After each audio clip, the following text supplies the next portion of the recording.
राज्य के ग्राम विकास मंत्री जयकुमार गोरे ने कहा कि अब जनता बदलाव चाहती है। लोगों को एक ऐसा वातावरण चाहिए जहां वे भयमुक्त होकर जीवन और व्यवसाय कर सके। गोरे ने कहा, व्यापारियों और डॉक्टरों को जो तकलीफें हो रही है उन पर गंभीरता से ध्यान देने की जरूरत है। जनता अब विकास चाहती है, न कि दिखावटी राजनीति। गोरे के इस बयान को स्थानीय स्तर पर आगामी नगरपालिका चुनाव की दिशा में संकेत माना जा रहा है। नगरसेवक म्हणून निवडून येण्यासाठी एवढ्या मोठ्या संख्येनं लोकांनी इच्छा व्यक्त करणं याचा अर्थ आहे की आता लोक परिवर्तन मागतायत, लोकांना परिवर्तन पाहिजे आणि लोकांना स्वच्छ आणि भयमुक्त प्रशासन पाहिजे, भयमुक्त वातावरण पाहिजे।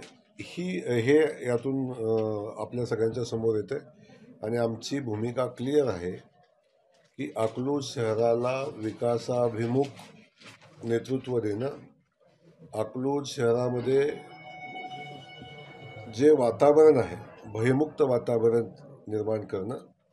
अकलूज शहर हे वेगानं डेव्हलप होत असताना इथल्या व्यापाऱ्यांना जो त्रास होतोय, इथल्या डॉक्टरांना जो त्रास होतोय, इथल्या सर्वसामान्य लोकांना जो त्रास होतोय तो त्रास संपला पाहिजे आणि त्यांना आपला व्यवसाय मनसोक्त करता आला पाहिजे, भयमुक्त वातावरणात करता आला पाहिजे। अशा पद्धतीची भूमिका या ठिकाणी आम्ही भारतीय जनता पक्ष म्हणून घेतोय आणि आम्ही एवढंच मी अकलूजकरांना सांगेन की इथून पुढं कुठल्याही परिस्थितीत कुठल्याही व्यापाऱ्याला, कुठल्याही डॉक्टरला किंवा कुठल्याही या शहरातल्या नागरिकाला कुठल्याही प्रकारचा थ्रेट किंवा कुठल्याही प्रकारची दहशत निर्माण करू दिली जाणार नाही।